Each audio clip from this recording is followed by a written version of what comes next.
एवं कृष्ण भावना भावित कर्म। श्लोक क्रमांक 6। संन्यासः तु महाबाहो दुःखं आप्तुम् अयोगतः योगयुक्तः मुनिः ब्रह्म न चिरेण अधिगच्छति। संन्यासस्तु महाबाहो दुःखम् आप्तुमयोगतः योगयुक्तो मुनिर्ब्रह्म न चिरेणाधिगच्छति। संन्यासस्तु महाबाहो दुःखम् आप्तुमयोगतः योगयुक्तो मुनिर्ब्रह्म न चिरेणाधिगच्छति। संन्यासस्तु महाबाहो दुःखम् आप्तुमयोगतः योगयुक्तो मुनिर्ब्रह्म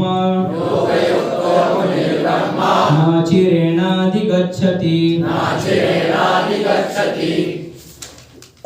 संन्यास्तु महाबाहो दुःखमाप्तुमयोगतः योगयुक्ता मुनिर्ब्रह्मा नाचिरेणाधिगच्छति।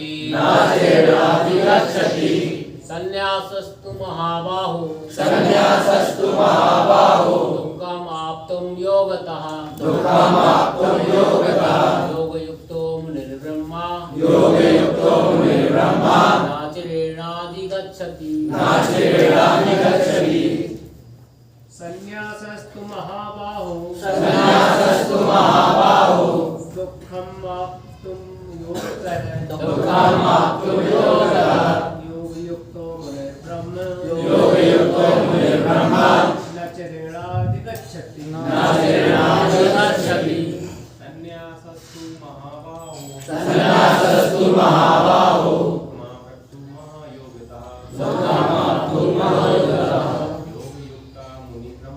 योगयुक्ता मुनिर्ब्रह्म नाचिरेणाधिगच्छति। संन्यासस्तु महाबाहो दुःखमाप्तुमयोगतः योगयुक्तो मुनिर्ब्रह्मा नाचिरेणाधिगच्छति।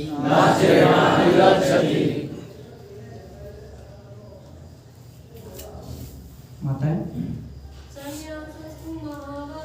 संन्यासस्तु महाबाहो दुःखमाप्तुमयोगतः योगयुक्तो मुनिर्ब्रह्म नाचिरेणाधिगच्छति। सब अपना फोन साइलेंट कर दीजिए कृपया करके।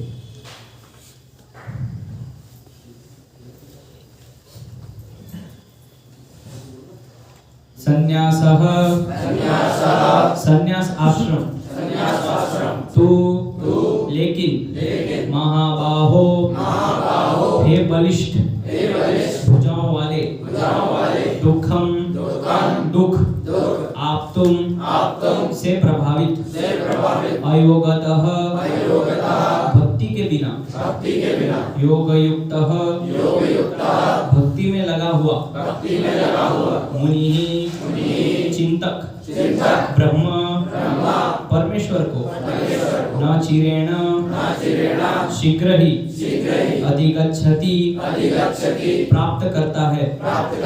अनुवाद एवं तात्पर्य अभ्युचरणाधीन भक्ति वेदांत स्वामी प्रभुपाद जी के द्वारा अनुवाद। भक्ति में लगे बिना केवल समस्त कर्मों का परित्याग करने से कोई सुखी नहीं बन सकता, परंतु भक्ति में लगा हुआ विचारवान व्यक्ति शीघ्र ही परमेश्वर को प्राप्त कर लेता है।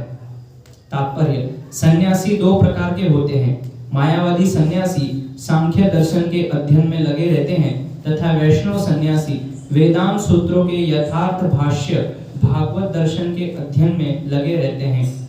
मायावादी सन्यासी भी वेदांत के सूत्रों का अध्ययन करते हैं, किंतु वे शंकराचार्य द्वारा प्रणीत शारीरिक भाष्य का उपयोग करते हैं। भागवत संप्रदाय के छात्र पांचवी रात्रि की विधि से श्री भगवान की भक्ति करने में लगे रहते हैं। अतः वैष्णव सन्यासियों को श्री भगवान की दिव्य सेवा के लिए अनेक प्रकार के कार्य करने होते हैं। उन्हें भौतिक कार्य से कोई सरोकार नहीं रहता, किंतु तो भी वे श्री भगवान की भक्ति में नाना प्रकार के कार्य करते हैं। किंतु मायावादी सन्यासी जो सांख्य तथा वेदांत के अध्ययन एवं चिंतन में लगे रहते हैं, वे श्री भगवान की दिव्य भक्ति का आनंद नहीं उठा पाते, क्योंकि उनका अध्ययन अत्यंत जटिल होता है। अतः वे कभी कभी ब्रह्म चिंतन से उबकर समुचित बोध के बिना ही भागवत की शरण ग्रहण करते हैं। फलस्वरूप श्रीमद् भागवतम का भी अध्ययन उनके लिए कष्टकर होता है। मायावादी सन्यासियों का शुष्क चिंतन तथा कृत्रिम साधनों से निर्विशेष विवेचना उनके लिए व्यर्थ होती है। भक्ति में लगे हुए वैष्णव सन्यासी अपने दिव्य कर्मों को करते हुए प्रसन्न रहते हैं और यह भी निश्चित रहता है कि वे भगवत धाम को प्राप्त होंगे। मायावादी सन्यासी कभी कभी आत्म साक्षात्कार के पथ से नीचे गिर जाते हैं और फिर से समाज सेवा, परोपकार जैसे भौतिक कर्म में प्रवृत्त होते हैं। अतः निष्कर्ष यह निकला कि कृष्ण भावनामृत के कार्यों में लगे रहने वाले लोग ब्रह्म अब्रह्म विषयक साधारण चिंतन में लगे सन्यासियों से श्रेष्ठ है, यद्यपि वे भी अनेक जन्मों के बाद कृष्ण भावना भावित हो जाते हैं। ओम अज्ञानतिमिरान्धस्य ज्ञानाञ्जनशलाकया चक्षुरुन्मीलितं तस्मै श्रीगुरवे नमः। श्रीचैतन्यमनोभीष्टं स्थापितं येन भूतले स्वयं रूपः तदा मह्यं ददाति स्वपदान्तिकं। वन्देऽहं श्रीगुरो श्रीतत्परं श्रीगुरुं वैष्णवांश्च श्रीरूपं साग्रजातं सहगणरघुनाथान्वितं तं सजीवं साद्वैतं सावधूतं परिदासरितं कृष्ण चैतन्यदेवं श्री राधा कृष्ण पादान सहगणललिता श्री विशाखान्वितांश्च। नमो विष्णुपादाय कृष्ण कृष्णाय भक्ति विकासं नमो विष्णुपादाय कृष्ण कृष्णाय श्रीमते भक्ति वेदांत स्वामी नमस्ते सरस्वती देवो गुरुवे गौरचंद्राय राधिकाय तदाय कृष्णाय कृष्ण भक्ताय जय श्री कृष्ण चैतन्य प्रभु नित्यानंद श्री अद्वैत गदाधर श्रीवासादि गौर भक्तवृंद। हरे कृष्णा कृष्णा कृष्णा हरे हरे, हरे राम राम राम हरे हरे। हरे कृष्ण।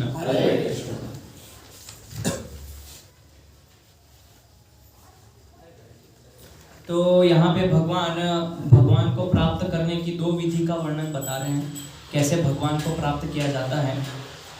एक विधि है जिसको बोलते सांख्य दर्शन। सांख्य दर्शन का अर्थ होता है विश्लेषणात्मक अध्ययन, मतलब कोई भी चीज का विश्लेषण करना।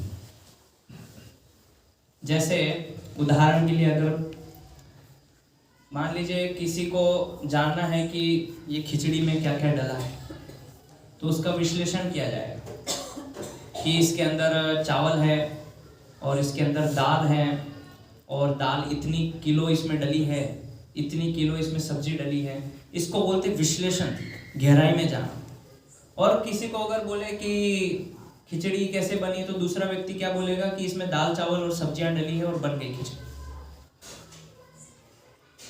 तो कोई ये नहीं बोल सकता कि नहीं वो जिसने ज्यादा गहराई में बताया वो मार्ग सही है, और इन्होंने तो बस ऊपरी तौर से बता दिया कि खिचड़ी में बस ऐसे ही डाल दिया और बन गई। तो ऐसे ही भगवान को जानने के लिए दो मार्ग है। एक है वेद मार्ग, वेदों से जाया जाता है भगवान को, जैसे वेद पढ़ना। और ऐसे ही कोई वेद नहीं पढ़ सकता है, वेद पढ़ने के लिए योग्यता चाहिए। उस वेद को पढ़ने के लिए पहले आपको वेदों के जो 6 अंग है वेदांग, वो सीखने पड़ेंगे। किसी को पता है वेदों के अंग क्या क्या होते हैं? 6 अंग कभी सुना नहीं होगा आप लोगों ने। तो लोग सोचते हैं कि जाएंगे गीता प्रेस की और वहाँ से गोरखपुर वाली प्रेस से ले आएंगे यजुर्वेद अथर्ववेद, उसको पढ़ लेंगे। ऐसे समझ में नहीं आएगा आपको। वेदों को पढ़ने के लिए ये वेदांग पढ़ना बहुत आवश्यक है। उसमें पहला है शिक्षा, दूसरा है छंद, तीसरा है निरुक्त, ज्योतिष, कल्प और व्याकरण। ये वेदों के 6 अंग हैं और उसमें सबसे महत्वपूर्ण है व्याकरण। जिस व्यक्ति को संस्कृत का व्याकरण नहीं आता है वो वेदों को समझ ही नहीं सकता। आपको लग सकता है कि मैंने संस्कृत और इसका अनुवाद और तात्पर्य पढ़ लिया हिंदी में, तो मैंने अथर्ववेद या यजुर्वेद पढ़ लिया, लेकिन चूंकि आपने संस्कृत का व्याकरण नहीं पढ़ा है, इसलिए पूर्ण रूप से आपने वेदों को अध्ययन नहीं किया है। अगर मान लीजिए आपने वेद पढ़ भी लिया, तो मान लीजिए आपने व्याकरण सीख भी लिया, तो अभी ज्योतिष किसको आता है? ज्योतिष तो किसी को आता ही नहीं आजकल। ये पहले ये सीखना पड़ता है 12 साल, और ये सीखने के बाद फिर हमारी योग्यता आती है वेदों को पढ़ने के लिए। ये वेदों के भाग बताए गए। छंद, कितने प्रकार के छंद हैं पता है आप लोगों को? 8 प्रकार के छंद बताए हैं शास्त्र में। ये जो भी हम आरतियाँ गाते हैं या अलग अलग भगवान की जो स्तुतियाँ हैं, जैसे भगवत गीता जो है इसको बोलते हैं अनुष्टुप छंद। भगवत गीता के जितने भी 700 श्लोक है, इस छंद का नाम है अनुष्टुप छंद।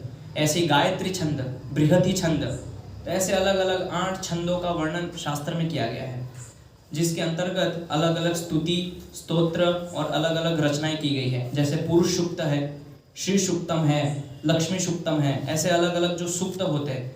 और उसमें सबसे महत्वपूर्ण है पुरुष सूक्तम, जिसमें कि विष्णु भगवान को आह्वान किया जाता है या उनकी स्तुति की जाती है। तो सुना है किसी ने पुरुष सूक्तम? ओम सहस्त्र शीर्षा पुरुषः सहस्त्राक्ष सहस्त्रपाद स भूमिं विश्वतो तिष्ठत् दशांगुलम। तो यहाँ से ये चालू होता है इस प्रकार से। तो बहुत लोग बोलते हैं गायत्री मंत्र, बोलते तो सब है, लेकिन उस गायत्री मंत्र के अंदर जो छुपा हुआ है अर्थ, वो बहुत लोग को नहीं पता है। तो गायत्री मंत्र जो है वो गायत्री छंद में आता है। अभी आप कहेंगे ये छंद निर्धारण कैसे होता है, कैसे निर्धारण होता है कि ये इस छंद में आता है? तो जैसे जो पुरुष सूक्तम जो जिस छंद में गाया जाता है, उस छंद से आप भगवद गीता के श्लोकों को नहीं गा सकते, नहीं गा सकते। और जिस छंद से भगवद गीता के श्लोक हम गा रहे हैं, उस श्लोक से आप पुरुष सूक्त नहीं गा सकते, क्योंकि उसका छंद अलग है, इसका छंद अलग है। जैसे भगवत ये जो आज का श्लोक है, ये क्या है? 2 लाइन आपको दिख रही है, एक ऊपर है और एक नीचे है। इस 2 लाइन में भी 4 भाग होते हैं श्लोक के। जैसे हम लोग पाठ करते हैं, उसको 4 पाद बोलते हैं श्लोक के। जैसे कि संन्यासस्तु महाबाहो, ये एक विभाग हो गया श्लोक का। दूसरा विभाग हो गया दुखम आप्तुम अयोगतः। तीसरा विभाग होगा योग युक्तम मुनिर्ब्रह्म, और चौथा विभाग है नचिरेणादि गच्छति। तो ऐसे जो भी श्लोक होते हैं उसको भागों में बांटा जाता है। अभी ये जो पुरुष सूक्त है, इसको आप बांट नहीं सकते 4 भागों में, क्योंकि ये इसकी लाइनें बहुत बड़ी बड़ी है। और आप पुरुष सूक्त जिस लय में गा रहे हैं, उस लय में भगवत गीता के श्लोकों को नहीं गा सकते। जैसे आपका है विष्णु सहस्त्र नाम, पता है किसी को? सुना है किसी ने? कहाँ से चालू होता है? याद नहीं है किसी को? विष्णु सहस्त्र नाम नहीं आता है। तो वो चालू होता है ओम विश्वम विष्णुर्वषट्कारो भूत भव्य भवत् प्रभुः भूतकृत भूत भृद्भावो भूतात्मा भूत भावनः भूतात्मा परमात्मा च मुक्तानां परमा गतिः अव्ययः पुरुषः साक्षी क्षेत्रज्ञोऽक्षर एव च योगो योगविदां नेता प्रधान पुरुषेश्वरः नारसिंहवपुः श्रीमान् केशवः पुरुषोत्तमः। ये विष्णु सहस्त्र नाम। अभी इस लय में आप भगवद गीता नहीं गा सकते, ये अलग छंद है। तो ये क्या है? इसको बोलते सांख्य दर्शन। मतलब वेदों की गहराई में जाके उसका विश्लेषण करना कि ये कौन से छंद में है और इस वेदों के अंदर ये क्या कहना चाह रहे हैं, और उससे भगवान को जानना। तो आप सोचिए कितना टाइम लगेगा भगवान को जानने के। अभी मैं जो बोला आपको समझ में आया? क्या बोला मैं? तो ऐसे लोग बोलते तो हैं मंत्र, बहुत सारे मंत्र बोलते हैं, पाठ करते हैं, लेकिन उसके पीछे अर्थ क्या है वो नहीं पता होता है। जैसे मैंने बताया गायत्री मंत्र जो है लोग बोलते हैं, सब लोग सुनते हैं उसको, लेकिन अर्थ उसका वेदों के हिसाब से अगर देखा जाए तो जो अर्थ आप लोग को पता है वो वेदों में नहीं दिया है। वेदों के हिसाब से उसका अर्थ अलग हो जाएगा। तो अगर ये भगवत गीता के अंदर भी एक अलग प्रकार का श्लोक होता है जो 4 लाइन में होता है, ये 2 लाइन का, ऐसे 4 लाइन का होता है। तो एक आपको उदाहरण दिखाता हूँ मैं, उसका पाठ कैसे करते हैं। आपको मैं सब क्यों बता रहा हूँ, ताकि आपको पता चले कि वेदों में कितनी जटिलताएं हैं, और उस जटिलताओं के माध्यम से हम भगवान को प्राप्त करना चाहेंगे तो असंभव होगा। इसीलिए मैंने बोला कि पहले आपको जो है वेदों का अध्ययन करने के लिए पहले ये सब सीखना पड़ेगा। मैं आपको एक उदाहरण दिखाता हूँ भगवद गीता से।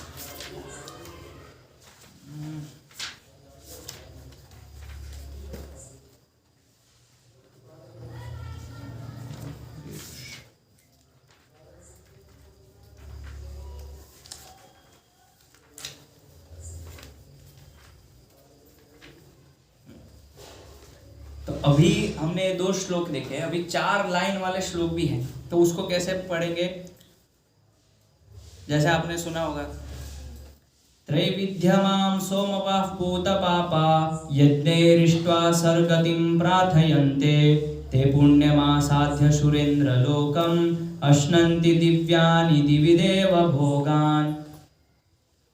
ये 4 लाइन है इसमें, और ये ट्यून में अगर ये गाएंगे तो फिट नहीं होगा। कैसे गाएंगे इसको, संन्यासस्तु महाबाहो, ये इसका अलग लय है, इसका छंद अलग हो गया। तो कैसे गाते हैं, संन्यासस्तु महाबाहो दुःखम आप्तुम योगतः योगयुक्तो मुनिर्ब्रह्म मचिरेणाधिगच्छति। इस लय में आप जो मैंने अभी गाया वो नहीं गा सकते, छंद अलग हो गया। तो ये जो पूरी भगवत गीता है इसको अनुष्टुप छंद बोलते हैं। इसलिए पहले वैदिक समय में क्या होता था कि जब पूरी भगवत गीता पारायण करते थे तो क्या बोलते थे आखिरी में, पता है किसी को क्या बोलते थे? भगवत गीता के अंत में क्या बोलते थे?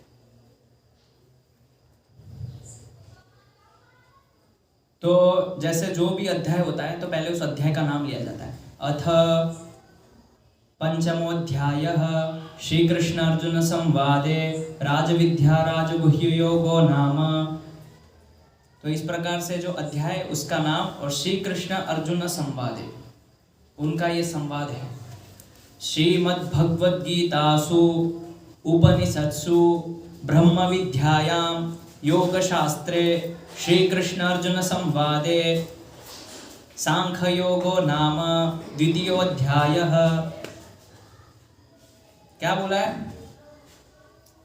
इति श्रीमद् भगवद गीतासु उपनिषत्सु, मतलब जो भगवद गीता क्या है, उपनिषद है। क्या बोलते हैं इसको? गीतोपनिषद। अलग अलग 108 उपनिषद है। आप कहेंगे 108 उपनिषद की लिस्ट कहाँ पे मिलेगी? तो एक उपनिषद है, उसका नाम है मौक्तिका उपनिषद।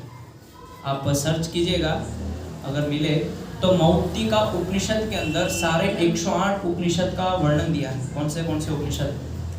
आपका ये चैतन्य उपनिषद किसी ने नहीं सुना होगा। चैतन्य उपनिषद भी है जिसमें चैतन्य महाप्रभु का हरिनाम संकीर्तन का भी वर्णन है।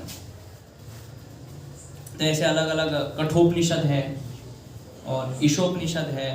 तो ऐसे अलग अलग उपनिषद। तो ये भी एक उपनिषद है भगवद गीता। इसको क्या बोलते हैं? गीतोपनिषद। तो क्या बोला है? ब्रह्म विद्यायाम, ये ब्रह्म विद्या है ब्राह्मणों के लिए। और श्रीमद् भगवद गीतासु उपनिषत्सु ब्रह्म विद्यायाम योग शास्त्र, इसको योग शास्त्र क्यों बोला? भगवद गीता को योग शास्त्र क्यों बोला? क्योंकि इसमें योग वर्णन है। कि कोई बोलना चाहेगा कुछ? क्यों योग शास्त्र क्यों बोला इसको? ये तो समझ में आ गया कि श्रीमद् भगवद गीतासु, यानी ये जो भगवद गीता उपनिषत्सु, उपनिषद है। ब्रह्म विद्यायाम भी समझ में आता है कि ब्रह्मों के लिए ये विद्या है, ब्राह्मणों के लिए। योग शास्त्र ये क्यों बोला है? ज्ञान योग, कर्म योग का वर्णन है। हाँ, ज्ञान योग, कर्म योग के माध्यम से हाँ। समझाया गया है। ये एक उत्तर है। दूसरा उत्तर ये है कि योग का अर्थ क्या होता है? भगवान से जुड़ना। तो ये जो भगवत गीता है ये हमें भगवान से जोड़ती है, कृष्ण से जोड़ती है, इसीलिए बोला है योग शास्त्र। ये भगवत गीता में वही दिया है ना, कृष्ण को कैसे जानना है, कृष्ण से कैसे जुड़ना है। तो जुड़ने का मतलब क्या होता है? योग। तो इसीलिए बोला योग शास्त्र। श्री कृष्ण अर्जुन संवादे, भगवान कृष्ण और अर्जुन का जो संवाद है, तृतीय अध्याय का नाम और उसका जो भी शीर्षक है वो शीर्षक। तो इस प्रकार से उसकी फलश्रुति है। तो ये एक मार्ग है। अभी इसको देखिए, वेदों को जानने के लिए व्याकरण तो आप लोग को आता नहीं है, संस्कृत का व्याकरण नहीं आता है बहुत लोगों को। अभी मैंने इतना सारा बताया, नहीं आता है। ज्योतिष भी लोगों को नहीं आता है, नक्षत्र देखना नहीं आता है। किसी को पता है अभी कौन सा नक्षत्र चल रहा है? कोई बता सकते हैं कौन सा मुहूर्त चल रहा है? ब्रह्म मुहूर्त किसे कहते हैं? कोई बता सकते हैं किसको ब्रह्म मुहूर्त कहते हैं? 4 बजे रात का होता। नहीं, ये तो बहुत आपने शॉर्टकट उत्तर दिया। गणित की दृष्टि से बताइए, मुहूर्त के हिसाब से। 4 बजे का मुहूर्त सही है।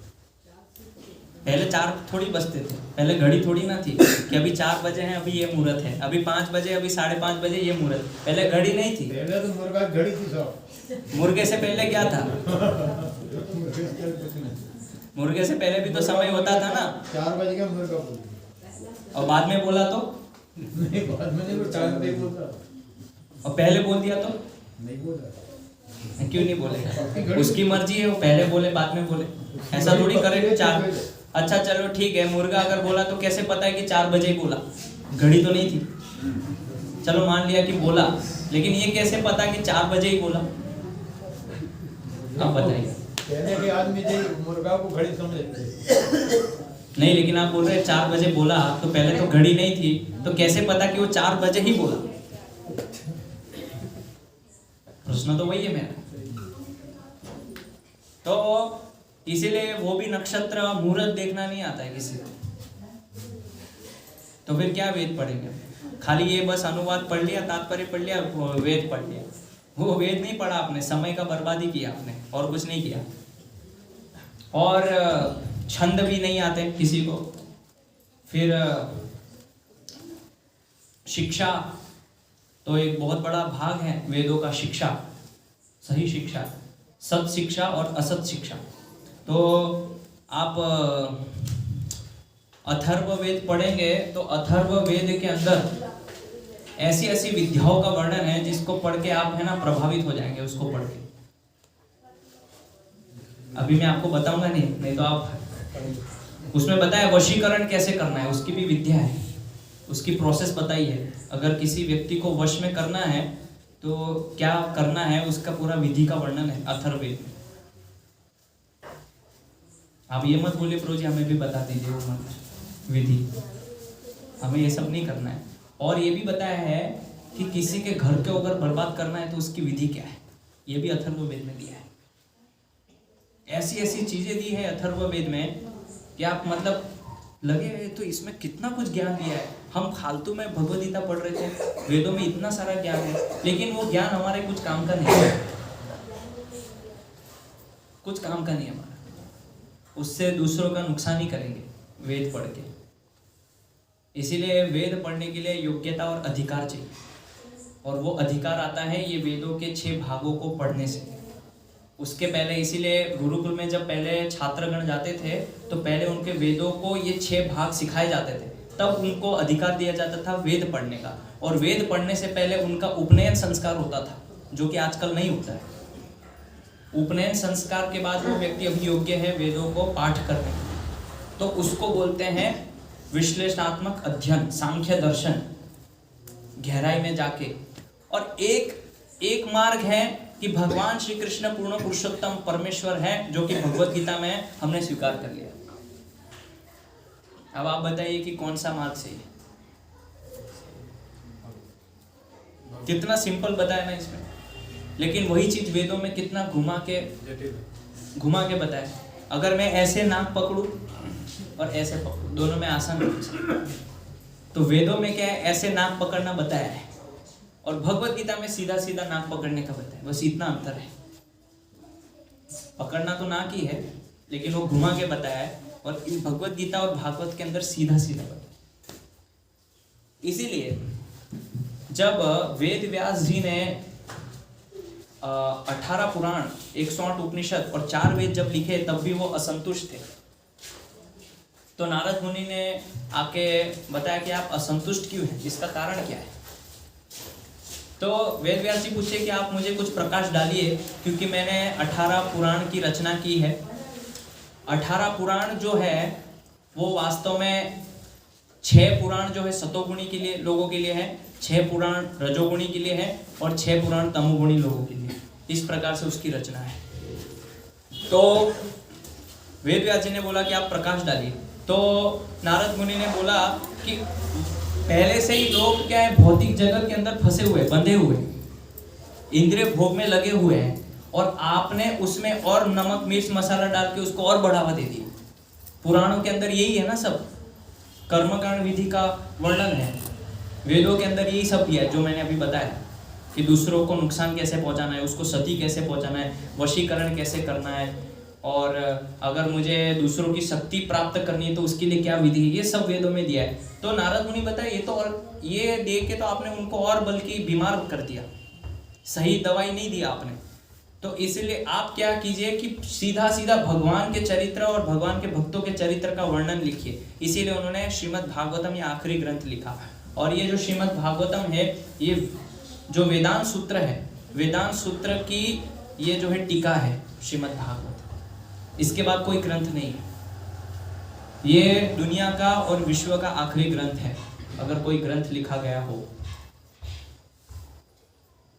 तो श्रीमद् भागवतम को क्या बोला है? अमल पुराणम। श्रीमद् भागवतम वैष्णवानाम यद अमलम पुराणम, ये भागवत में लिखा है। क्या बोला है? श्रीमद् भागवतम यद वैष्णवानाम प्रियम। ये जो श्रीमद् भागवतम है, ये वैष्णव का प्रिय ग्रंथ है। और क्या है? अमलम पुराणम। और भी पुराण है, लेकिन ये पुराण को अमलम पुराण कहा गया है। मल शब्द तो सब जानते हैं ना, इसीलिए जब किसी चीज के आगे अ लग जाता है तो उसका उल्टा हो जाता है, इसीलिए इसको बोला अमल पुराण। तो जब कोई व्यक्ति इस भागवत ग्रंथ को पढ़ता है तो उसके अंदर भी अमलता आ जाती है। क्यों? क्योंकि श्रीमद् भागवत अमल पुराण है। लेकिन जब हम पुराण वेद पढ़ते हैं तो हमारे अंदर क्या आती है? मलिनता आती है। किस प्रकार की मलिनता? दुर्गुण आते हैं, दूसरों को हानि पहुंचाना। जब हम सारी शिक्षाएं ग्रहण करते हैं तो उसका दुरुपयोग करने की, ये जो गुण है ये आता है, दुरुपयोग, उस शिक्षा का दुरुपयोग। क्योंकि आपको पता नहीं है वेदों को सही रूप से कहाँ, कब और कैसे लगाना है। इसीलिए जो एकलव्य थे उनका अंगूठा इसीलिए काटा था, यही कारण था। वो शूद्र थे और शूद्र का कभी अधिकार नहीं है शस्त्र उठाने का। अगर वो शस्त्र विद्या सीख लेते द्रोणाचार्य से तो उसका दुरुपयोग करते। इसीलिए उन्होंने क्या किया? खुद से विद्या सीख ली। तो ऐसे कुछ लोग होते हैं कि गुरु के पास नहीं जाते हैं, तो दुकान से पुस्तक लाके खुद ही गुरु बन जाते हैं, खुद ही शिक्षा ले लेते हैं अपने आप से, और फिर उसका क्या करते हैं? दुरुपयोग करते हैं। ऐसे आप जाएंगे गांव में तो बहुत लोग मिलेंगे आपको, इन्होंने जो है ये कर दिया, हमारे घर में ऐसा कर दिया, मंत्र फूंक दिया, झाड़ा फूकी कर दी, अब परिहार के पास जाना पड़ेगा। तो 2 प्रकार की विद्या है शास्त्र में, हमेशा याद रखिए। एक होती है मंत्र विद्या और एक होती है तंत्र विद्या। तो तंत्र विद्या आपकी है ब्लैक मैजिक, जिसको काला जादू टोना बोलते हैं आप लोग, ये वेदों में ही दिया हुआ है। और दूसरा है मंत्र विद्या। मंत्र विद्या मतलब सफेद जादू, मतलब उसको काटने के लिए। अभी कोई तो शस्त्र चाहिए ना, कुछ तो चाहिए। किसी ने मान लीजिए आपके ऊपर कुछ तंत्र विद्या डाल दी, अभी उसका निवारण, तो उसका निवारण है मंत्र विद्या। ये दोनों शास्त्र पुराणों में और वेदों में दिया है। मंत्र तंत्र ये 2 चीज है शास्त्र। तो उपनिषदों के जो श्लोक होते हैं उसको हम बोलते हैं मंत्र, और वेदों में कुछ भाग हैं जिसको हम तंत्र विद्या बोलते हैं। तो ये भगवत गीता के श्लोक दोनों से परे हैं, ये ना मंत्र है ना तंत्र है। इसलिए बहुत सावधान रहना चाहिए। ऐसे बहुत लोग होते हैं कि गांव में सीखते हैं, फिर दूसरों को सिखाते हैं, वो सीखते हैं और फिर दूसरों का दुरुपयोग करते हैं। तो ये बहुत बहुत बहुत आपको ऐसा लग सकता है कि काम नहीं करता है, लेकिन बहुत काम करता है। मंत्र तंत्र विद्या जो है ये बहुत ही खतरनाक होती है। आपको ऐसे लग सकता है कि कुछ ठीक है, तो शास्त्र आजकल कहाँ ऐसे ब्राह्मण हैं जो तंत्र विद्या नहीं है, बहुत ऐसे एक्सपर्ट लोग। ऐसा बताया गया है अथर्ववेद के अंदर कि मान लीजिए कोई बहुत ही निष्णात है, एकदम एक्सपर्ट है तंत्र विद्या में, तो क्या करेगा कि एक पुतला बनाएगा आपका, और वहां दूर बैठे बैठे अगर वो पुतले को मारेगा तो आपको दर्द होगा, आप मर जाएंगे। ऐसा होता है। मतलब आप यहाँ बैठे हैं और वो व्यक्ति भोपाल में बैठे बैठे पुतले को अगर मार दिया तो आपकी मृत्यु हो जाएगी। इतनी पावरफुल है तंत्र विद्या, ये अथर्ववेद में दिया है, बहुत शक्तिशाली होती है। तो एक बार एक व्यक्ति एक गांव में गया, सत्य घटना है, तो घर में गया तो एक माताजी थी घर में, तो उनको बोला कि आपके घर में बहुत परेशानी चल रही। तो वो बोले नहीं मुझे ये सब नहीं कर, वो बोले नहीं मैं आपको बताता हूँ। तो वो बोले ठीक है, आप पीछे से जाइए, घर के पीछे से कुछ पत्तियाँ लेके आइए झाड़ की, और उस पत्ती को मुझे दीजिए आप लाके। तो जो था एक बाबा जी, तो उसने एक बोला आप एक कटोरा लेके आओ पानी वाला। तो उन लोग की सब चाल रहती है, ट्रिक रहती है, ऐसा कुछ था नहीं वास्तव में, लेकिन मैं बता रहा हूँ कि कैसे उन्होंने किया। तो पानी का कटोरा लिया और उसमें वो जो पत्ती थी वो डाल दी, कुछ मंत्र का उच्चारण किया और उसमें एकदम से आग लग गई, बहुत भयानक आग लग गई, और सब वो पत्ते थे जल के राख हो गए, और वो जो पानी था वो खून में बदल गया, पूरा एकदम लाल हो गया। बोले देखिए आपके घर में आत्मा भटक रही है, ये पानी पूरा एकदम लाल हो गया, तो इसलिए आपको क्या है अभी पूजा विधि करनी पड़ेगी। तो ऐसे आपके साथ भी हो सकता है, कोई बाबा जी आपके घर में आए और ऐसा कुछ कर दे, आपको डरा दे, देखो आपके घर में ऐसे हो गया, तो डरना नहीं है। कभी कभी वो लोग क्या बस ऐसे जादू टोना करते हैं, लेकिन ऐसा कुछ था नहीं। तो एक भक्त ने उनको बचा लिया, वो माता जी को, कि नहीं ये आपको जो है फालतू में फंसवा रहे हैं, ऐसा कुछ भी नहीं है, तो आप भक्ति कीजिए, 16 माला कीजिए, भगवान का नाम लीजिए, कुछ भी नहीं होगा। तो इसीलिए कोई भी कर्म कांड के अंदर जब कोई समस्या होती है तो लोग क्या बोलते हैं कि नवग्रह दोष है। हाँ, तो क्या करें, घर में ये समस्या है तो क्या करें। तो वैष्णव विधि में सभी चीज़ों का समाधान है, वैष्णव पद्धति से कैसे उसको किया जाए। तो जैसे नवग्रह है तो श्रीमद् भागवतम के अंदर नव योगेंद्र की कथा आती है 11वें स्कंद में। तो जहाँ पे जो कर्मकांडी लोग हैं वो नवग्रह की पूजा करते हैं, तो यहाँ पे वैष्णव विधि में हम लोग क्या करते हैं, नव योगेंद्र की उपासना करते हैं। फिर जैसे किसी को अगर अच्छा लीडर बनना है, एक समाज में अच्छा लीडर होना है, तो क्या पता है, अरे आप लोग को मेरे से ज्यादा अच्छा पता होना चाहिए, कार्तिकेय की पूजा पता है। जो कार्तिकेय होती है उनकी पूजा कोई करेगा तो अच्छा लीडर बनेगा। तो जो वैष्णव विधि है उसमें क्या बताइए, विश्वक्सेन की पूजा, जो विष्णु का एक रूप है, उनकी पूजा बताई गई है। तो ऐसे हर एक पद्धति का वर्णन है वैष्णव विधि से कैसे किया जाए। जैसे 11 रुद्र होते हैं, तो 11 रुद्र की उपासना वैष्णव विधि में बताई गई है अलग अलग।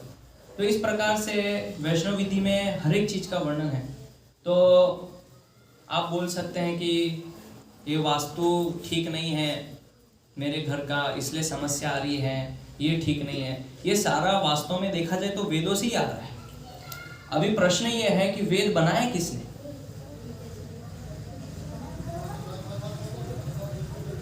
भगवान की वाणी है, कृष्ण के मुख से निकले हुए शब्द हैं, तो वेद वो है। तो जिसने वेदों को बनाया उससे ज्यादा अच्छा हमको कौन बचा सकता है। तो ऐसा नहीं है कि कृष्ण भक्ति के अंदर ये सब समस्याएं नहीं आती हैं। हमारे एक मंदिर में आश्रम के अंदर एक भक्त थे, तो वो एक कमरे में रहते थे। तो उस कमरे के अंदर एक आत्मा थी सत्य घटना है, मैं कोई आपको डराने धमकाने के लिए नहीं। तो ब्रह्मचारी थे, तो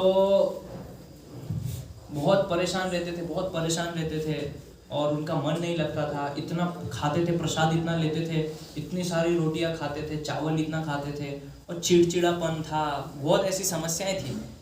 तो फिर हमने क्या किया, उस भक्त को वो कमरे से निकाल दिया, उनको दूसरे कमरे में डाल दिया। ये मंदिर के अंदर की बात है। तो फिर उनकी जगह दूसरे भक्त को रखा, तो वो भी उस समस्या से प्रभावित हो गए।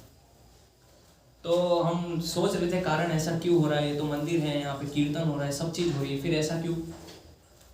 तो एक हमारे ही संस्था के एक अच्छे ब्राह्मण थे, उनको बुलाया।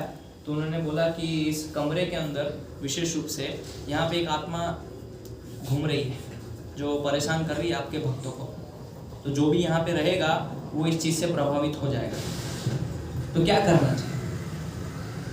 अभी कोई अगर मान लीजिए यही चीज़ घर में हो जाए तो आप लोग क्या करेंगे? कर्मकांड विधि कुछ हवन यज्ञ कराएंगे। तो हमने क्या किया कि उस केवल कमरे नहीं, पूरे मंदिर के लिए नरसिंह हवन करवाया, नरसिंह यज्ञ। और भगवान नरसिंह यज्ञ करने से दूसरे दिन से वो प्रभाव खत्म हो गया। सब भक्त लोग आराम से रह रहे हैं, सो रहे कमरे में, कोई समस्या नहीं। पहले आवाजें आती थी उधर, अब कोई दिक्कत नहीं।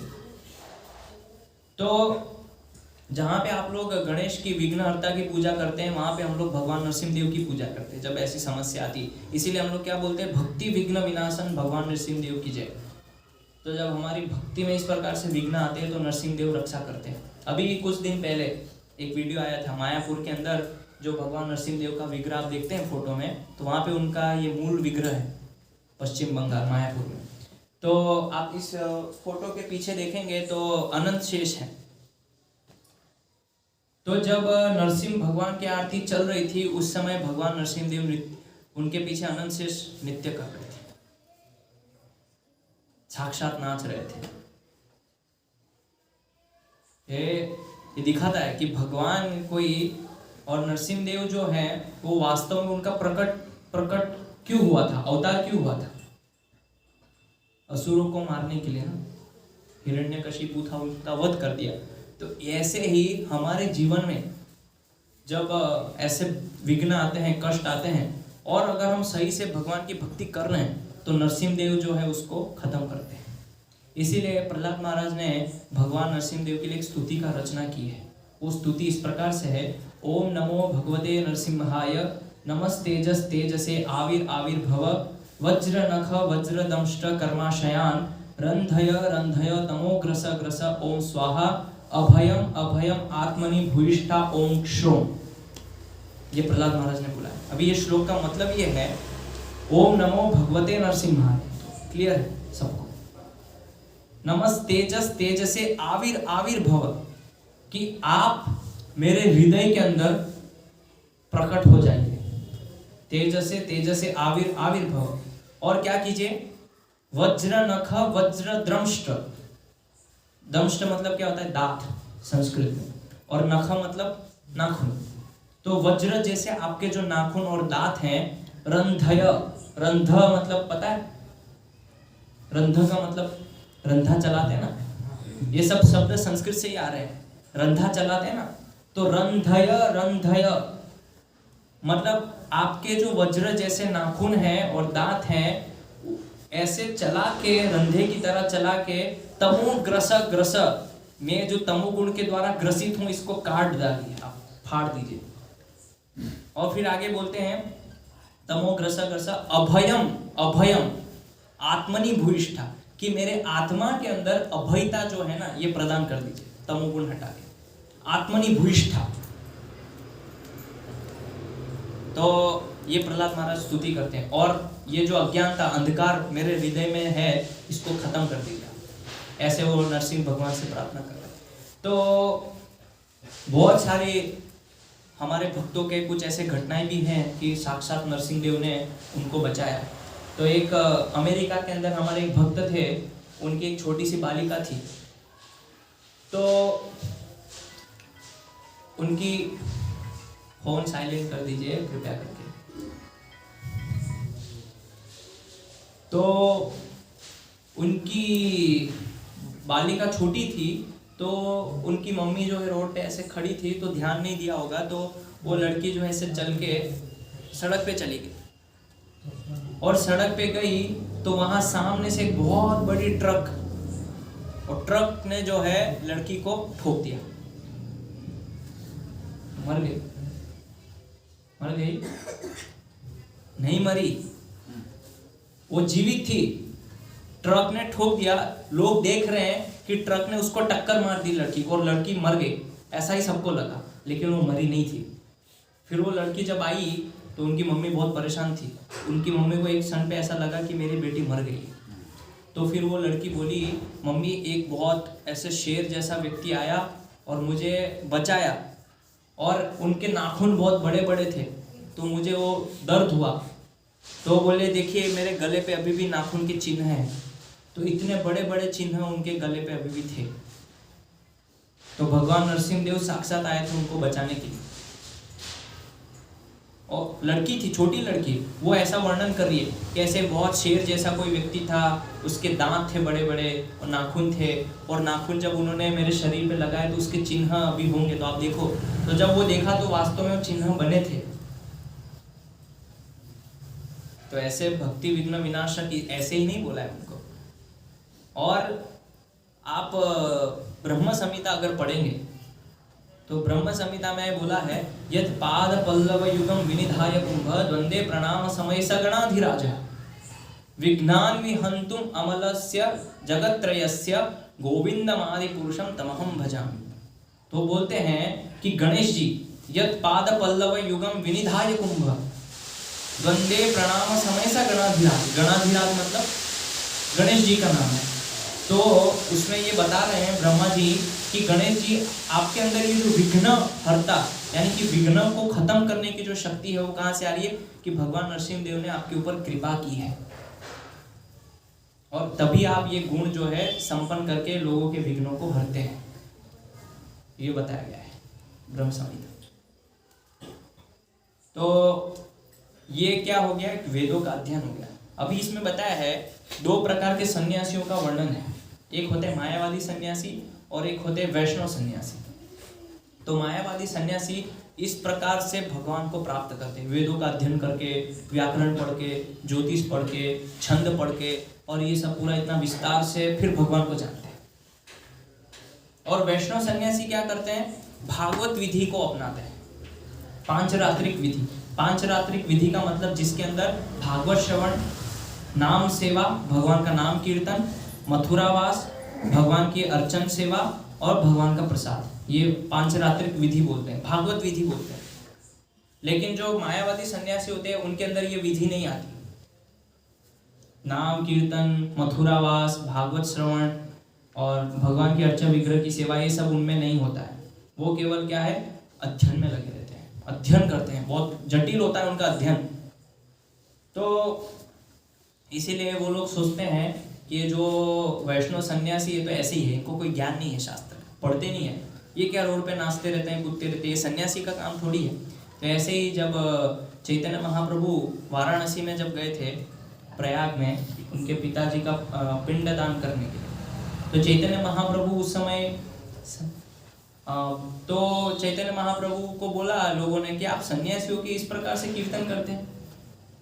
मायावादी सन्यासी ऐसे बोल रहे हैं कि ये सन्यासी का काम थोड़ी है ऐसे लोगों के बीच में नाचना कूदना, आपका काम है वेदों का अध्ययन करना।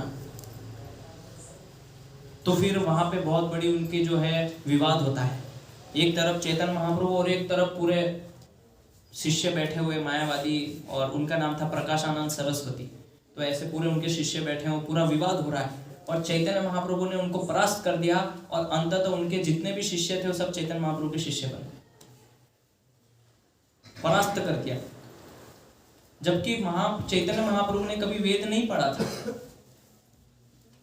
पहले आपको पता है जब ब्राह्मणों में जब तर्क विवाद होता है तो आपको प्रमाण देने पड़ते हैं शास्त्रों से कि मैं यहाँ से ये बोल रहा हूँ, इसका प्रमाण यहाँ पे दिया है। अभी तो लोग बोलते हैं तो बोलते हैं मैंने व्हाट्सएप में पढ़ा है, फेसबुक में पढ़ा है, ये मैंने गूगल पे पढ़ा है। पहले ऐसे नहीं होता था, पहले लोग प्रमाण देते थे, ये अथर्ववेद में ये भाग में यहाँ पे बोला गया है, पद्म पुराण के पाताल खंड में ये इस अध्याय में ये श्लोक में ये बोला गया है, ऐसे पहले बात होती थी।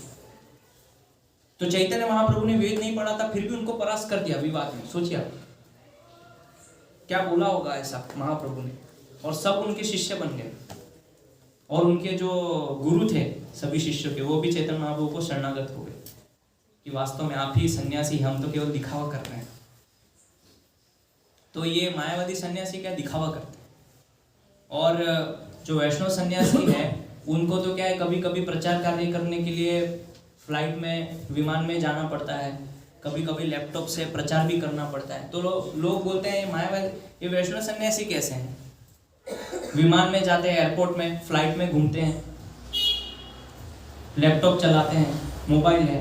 तो वास्तव में वो भगवान की सेवा कार्य करने, आपको भौतिक रूप से ऐसा लग सकता है कि भौतिक जगत से कितना आसक्त हैं वैष्णव सन्यासी, लेकिन ऐसा नहीं है। भगवान की सेवा कार्य करने के लिए वो सारे संसाधनों का प्रयोग है। लेकिन जो मायावादी सन्यासी क्या है, उनको वैरायटी नहीं चाहिए, सब एक है, ये उनकी सिद्धांत, सब एक है। वास्तव में क्या है, द्वैतवाद बोलते हैं, द्वैत सिद्धांत आपने सुना होगा। लेकिन जो उन लोग का सिद्धांत है वो क्या है, अद्वैत। दो नहीं है, एक ही है। वो ये लोग बोलते हैं कि जीव और परमात्मा दोनों एक ही है, कभी अलग नहीं है, और कभी ना होंगे और ना कभी है। तो क्या है, दोनों एक ही है, आत्मा और परमात्मा एक ही है, और उसमें लीन हो जाना, लेकिन ये कभी संभव नहीं है।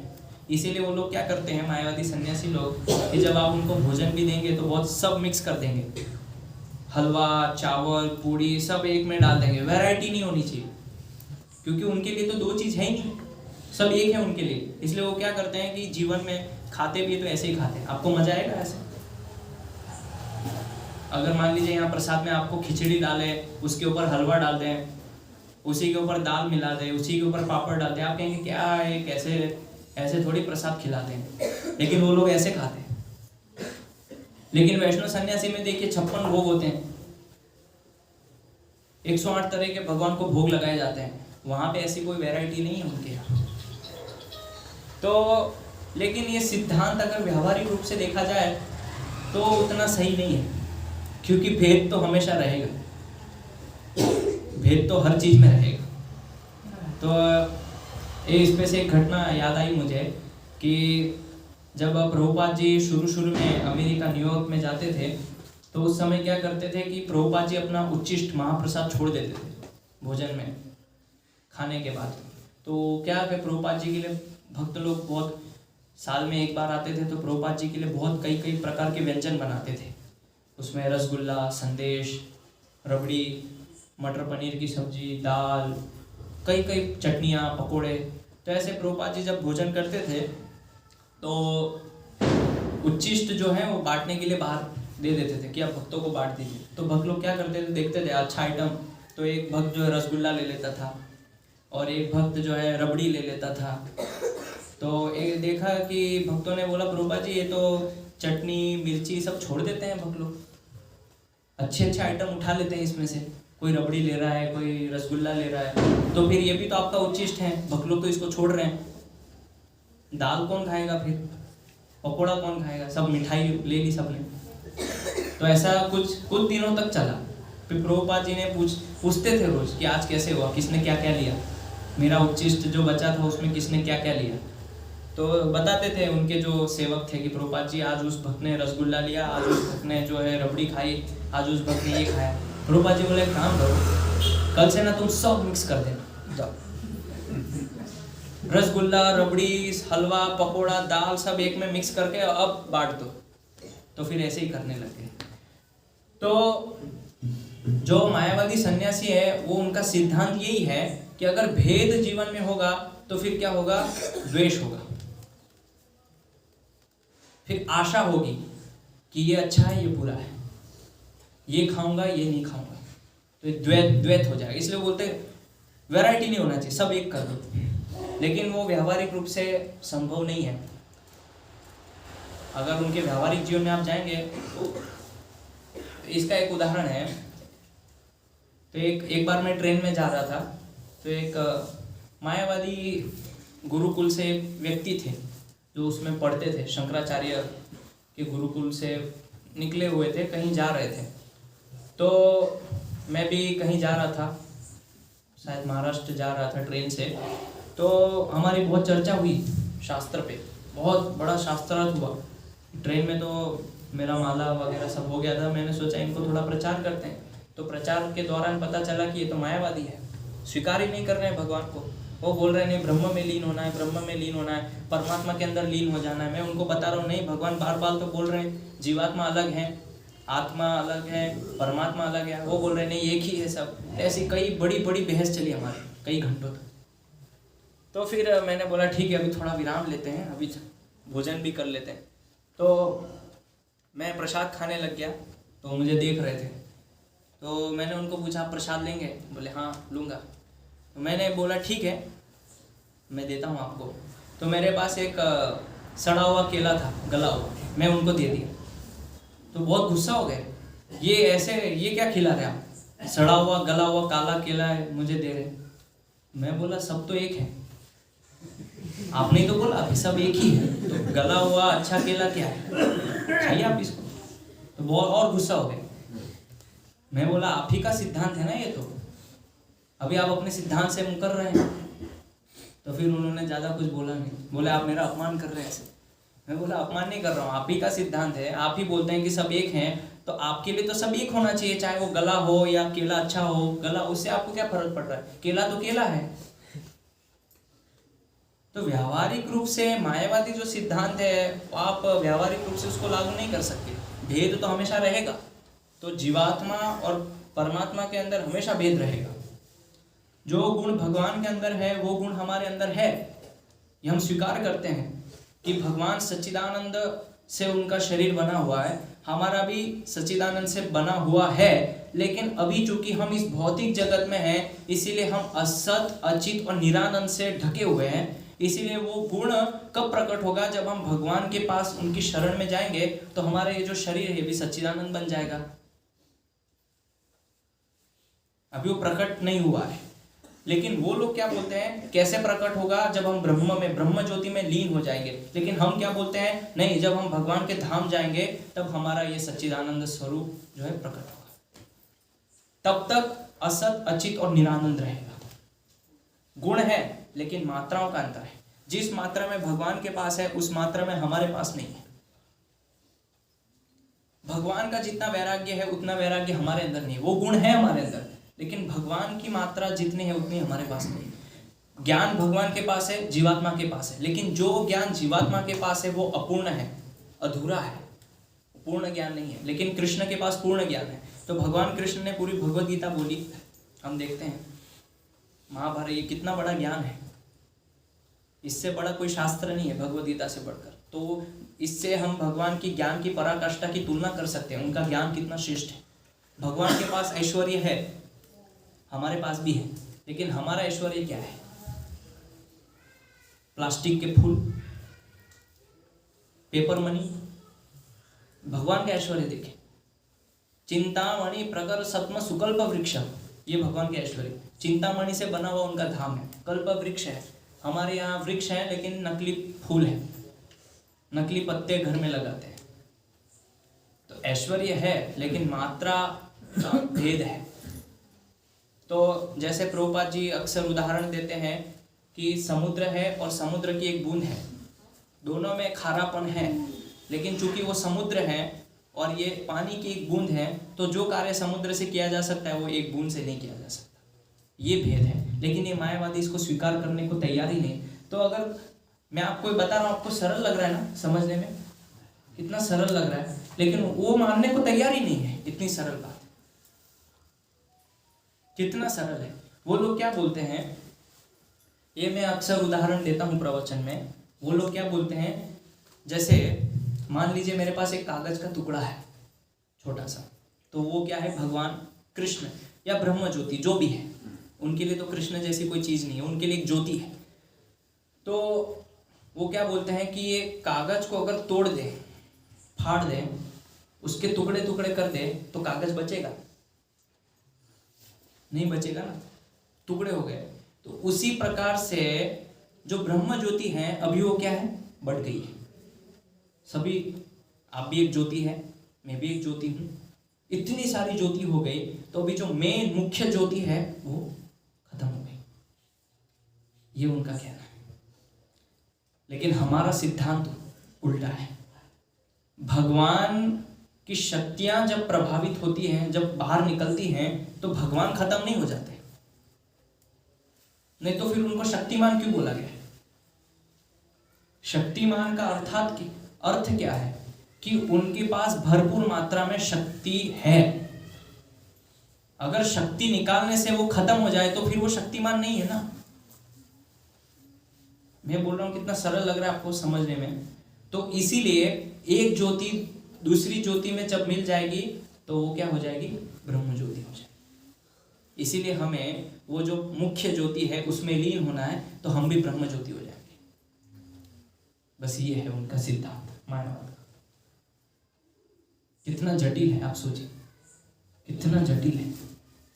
एक तरफ वही सिद्धांत बता रहे हैं और दूसरी तरफ वही चीज जब उनके ऊपर लागू होती है तो वो उसको मना कर देते। या तो आप इधर रहिए या तो इधर रहिए, दो चीज क्यों बोल रहे हैं? ऐसे मायावादी आपके सामने जब आएंगे, आपको जब प्रचार करेंगे, तो आपको बहुत दक्ष होना पड़ेगा, शास्त्र में निपुण होना पड़ेगा उनको प्रमाण देने के लिए, नहीं तो आपकी श्रद्धा को हिला देंगे वो लोग। ऐसे ऐसे तर्क देंगे, आपको लगा हाँ ये तो सही बोल रहे हैं, ऐसा तो कभी मैंने विचार ही नहीं किया था। ऐसे ऐसे तर्क देंगे आपको, शास्त्र से, वेदों से, उपनिषद से ऐसे ऐसे श्लोक बताएंगे और ऐसे साबित करेंगे कि हाँ हमें ब्रह्म ज्योति में लीन होना है, हम ब्रह्म ज्योति से निकले हुए हैं, ऐसा ऐसा बताएंगे आपको और आप भ्रमित हो जाएंगे, चकित हो जाएंगे। तो इसीलिए मायावादी सन्यासी जो है वो वैष्णव सन्यासी को बहुत ऐसे निम्न समझते हैं कि भौतिक संसार में रहते हैं, भ्रमण करते हैं, चप्पल पहनते हैं, अच्छे कपड़े पहनते हैं, फ्लाइट में घूमते हैं, ट्रेन में जाते हैं, एसी बुकिंग करवाते हैं ट्रेन में। तो ये सब क्या उनको ऐसा लगता है कि डाइजेस्ट नहीं होता है, उनको पचन नहीं होता है कि ये सन्यासियों की ऐसे कैसे कर सकते हैं।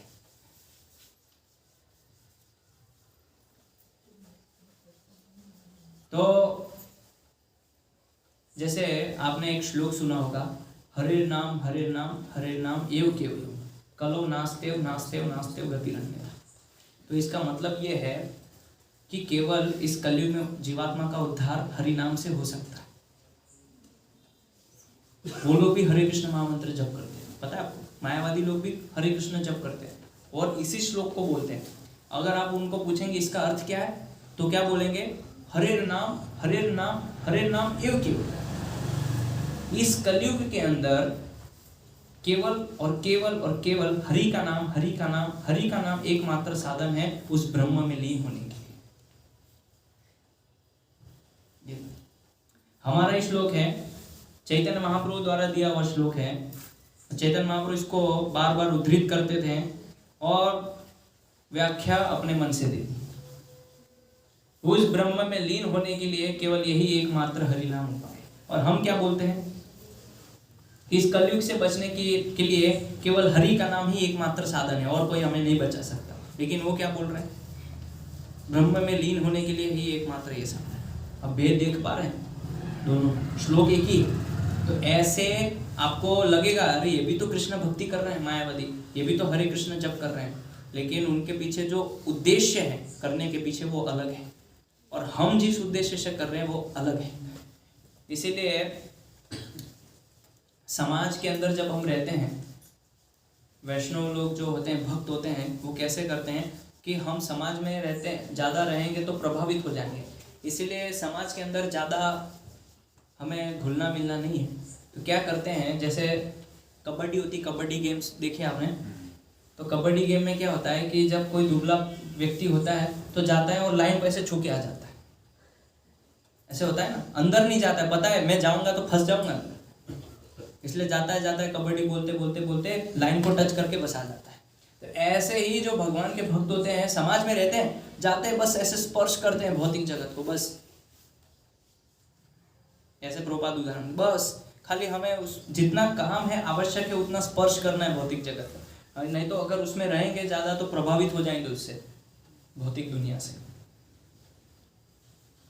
हमारे कभी कभी ऐसा लगता है कि हम बहुत सारे भक्ति में हमारा अंदर उत्साह है भगवान की सेवा करने के लिए। अभी प्रवचन में आप लोग को ऐसे उत्कंठा जागेगी, भगवान की सेवा करूं, मैं भगवान के लिए कुछ करूं। लेकिन एकदम से ऐसा क्या हो जाता है कि मैं सब सही कर रहा हूं, भगवान का नाम ले रहा हूं, प्रसाद ले रहा हूं, फिर भी मेरे अंदर ऐसी गलत इच्छाएं क्यों आ जाती है? इस संसार को भोग करने की इच्छा क्यों प्रकट हो जाती है? तो वास्तव में हमारे अंदर जो वासनाएं हैं, वासनाएं और इच्छाएं दोनों अलग है, दोनों एक मत समझिए।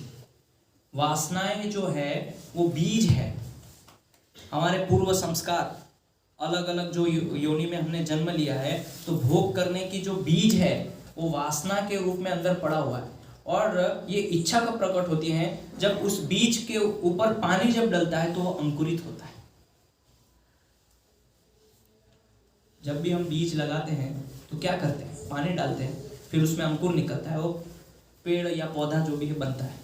तो ऐसे ही वासनाएं क्या है? वो बीज है, और उसके ऊपर जब पानी डलता है, इसका मतलब क्या है कि भौतिक जगत में जब हम अपनी इंद्रियों से इस प्रकार की चीजें देखते हैं या सुनते हैं या स्पर्श करते हैं, तो उसको पानी मिल जाता है और वो इच्छा के रूप में प्रकट हो जाता है।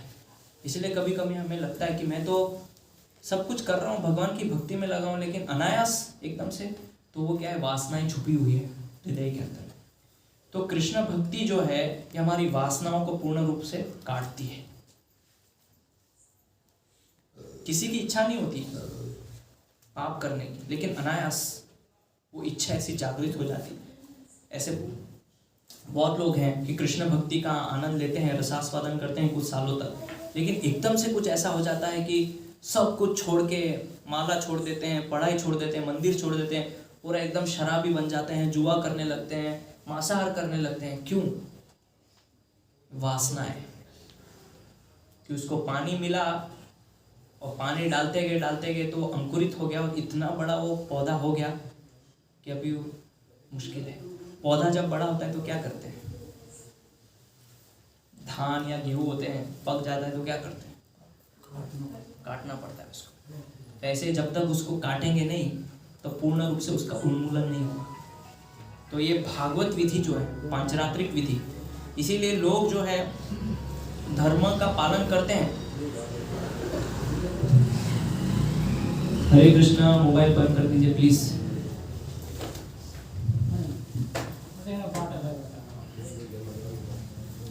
तो धर्म का लोग पालन करते हैं, लेकिन धर्म केवल एक ढांचा रह गया है, लेकिन उसके अंदर जो है कोई तथ्य नहीं है कि धर्म का पालन क्यों करना है, किस लिए करना है। कृपया शांति बना के रखिए प्लीज, मेरा निवेदन है आप लोगों से। मैं बार बार बोल रहा हूं लेकिन आप लोग ध्यान नहीं दे रहे। 2 बार बोला फोन नहीं है, आप बोल रहे हैं, या तो फिर आप बोलिए मैं कक्षा बंद कर देता।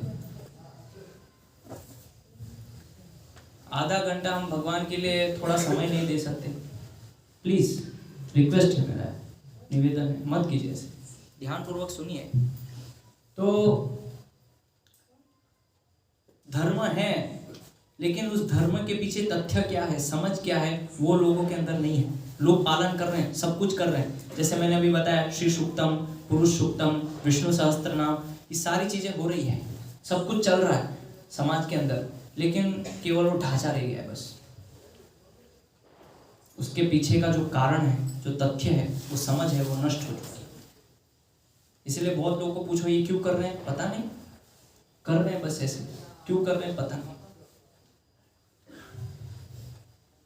तो जो भी कार्य हम करते हैं उसके पीछे एक समझ होनी चाहिए। आप ये कृष्ण भक्ति में आए हैं, कर रहे हैं, तो उसके पीछे एक समझ होनी चाहिए कि मैं क्यों कर रहा हूं,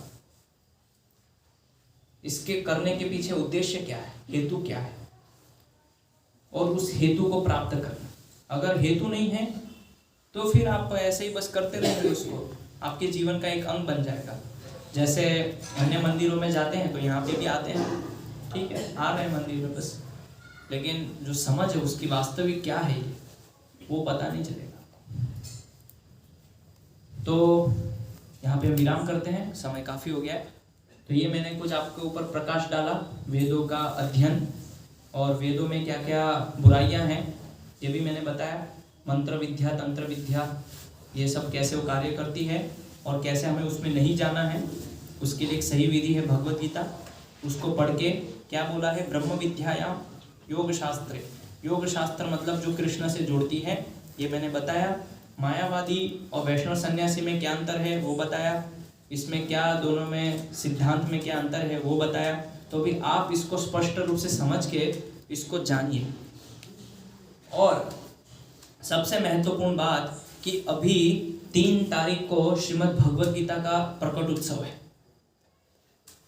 भगवद गीता जयंती आने वाली है। मतलब उस दिन भगवान ने अर्जुन को भगवद गीता सुनाई थी अपने मुख से 3 तारीख को। तो जैसे किसी का बर्थडे होता है तो हम गिफ्ट देते हैं लोगों को, तो भगवान की जो वाणी है भगवद गीता का बर्थडे है तो हमें भी गिफ्ट देना चाहिए ना भगवद गीता के इस बर्थडे पे। तो भगवद गीता के बर्थडे पे भगवद गीता ही गिफ्ट देना चाहिए।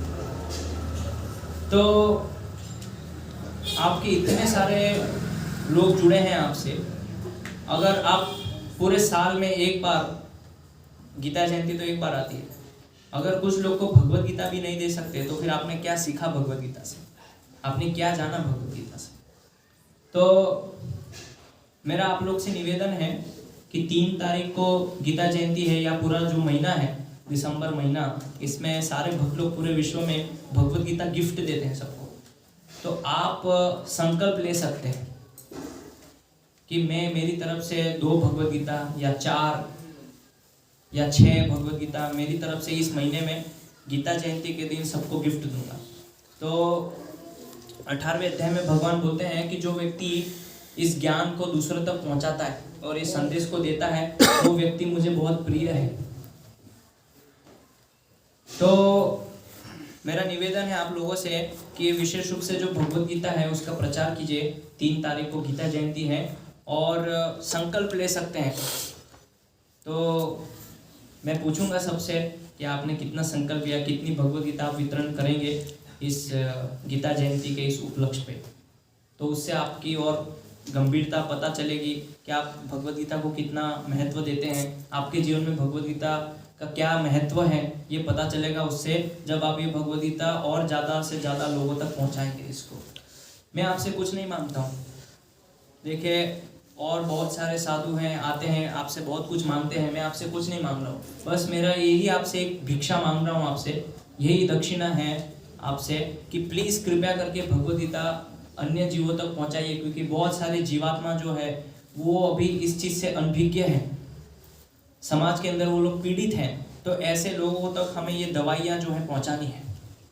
जैसे कोरोना में कैसे लोग खाना पहुँचाते थे, दवाइयाँ पहुँचाते थे, तो ऐसे ही सब लोग अभी बीमार हैं आध्यात्मिक रूप से। तो ऐसे बीमार लोगों के पास हमें जा जाके ये दवाइयाँ, ये भगवद गीता पहुँचानी है ऐसे जीवात्माओं के पास जिनके पास ये नहीं पहुँची। तो ये कौन करेगा, किसकी जिम्मेदारी है? जितने ज़्यादा लोग होंगे उतनी ज़्यादा लोगों तक हम ये दवाई पहुंचा सकते हैं। अगर मैं अकेला हूं तो कहां कहां जा सकता हूं, या 2 लोग हैं 3 लोग हैं कहां कहां जाएंगे। लेकिन अगर हम सब लोग मिलके अगर थोड़ा थोड़ा अपना एरिया बांटें और उस एरिया में सभी को ये भगवद गीता अगर दें तो कितनी मात्रा में हम भगवद गीता पहुंचा सकते हैं दूसरों तक, ताकि उनको भी ये ज्ञान प्राप्त हो, वो समझे इस चीज़ को। तो प्लीज़ मेरा निवेदन है आपसे कि आप कृपा करके इस साल कुछ संकल्प लीजिए और भगवद गीता को वितरण कीजिए। इस प्रकार से 51 भगवद गीता, 21 भगवद गीता, इस प्रकार से आप संकल्प लेके और उसको वितरण कीजिए। साल में एक ही बार करना होता है, ऐसा तो नहीं है कि रोज रोज हमें करना है। और आप लोग को नहीं पता है कि कैसे देते हैं, कैसे गिफ्ट करना है, तो आप पूछ सकते हैं, मैं बताऊंगा आपको कैसे दे सकते हैं। उसमें बुद्धि का प्रयोग कीजिए कि कैसे ज़्यादा से ज़्यादा। अभी शादी का सीज़न आएगा तो शादी में आप गिफ्ट पैक करके उनको गिफ्ट दे सकते हैं। मान लीजिए किसी का बर्थडे आया है तो बर्थडे में आप गिफ्ट उसको पैक करके आपकी तरफ से उनको भेंट कर सकते हैं। बहुत सारे अवसर होते हैं जिसमें हम अन्य चीज़ ना दे के ये भगवद गीता गिफ्ट दे सकते हैं, आपको बहुत पुण्य मिलेगा। तो शास्त्र दान सबसे बड़ा दान बताया गया है। अलग अलग दान है शास्त्रों के अंदर, ज्ञान दान है, अभय दान है, द्रव्य दान है, और उसमें भी सबसे महत्वपूर्ण है शास्त्र दान। तो आप ये शास्त्र दान करेंगे तो भगवान बोलते हैं कि जो व्यक्ति शास्त्र का दान करता है उसका घर मेरे धाम में निश्चित हो जाता है। आपका घर वहां पे रिजर्व हो जाएगा, बुक्ड। क्या? क्योंकि आपने भगवान का मुख्य कार्य किया, दूसरों को ये ज्ञान पहुंचाया। इतना महत्व है शास्त्र दान का। तो प्लीज आप दान कीजिए, शास्त्र वितरण कीजिए, भगवत गीता विशेष रूप से। तभी हम कहेंगे कि हाँ, हमने भगवत गीता जयंती को मनाई या भगवत गीता बर्थडे सेलिब्रेट किया। हरे कृष्ण। श्रीमद् भगवत गीता की जय। श्रील प्रभुपाद की जय। कुछ सूचनाएं हैं?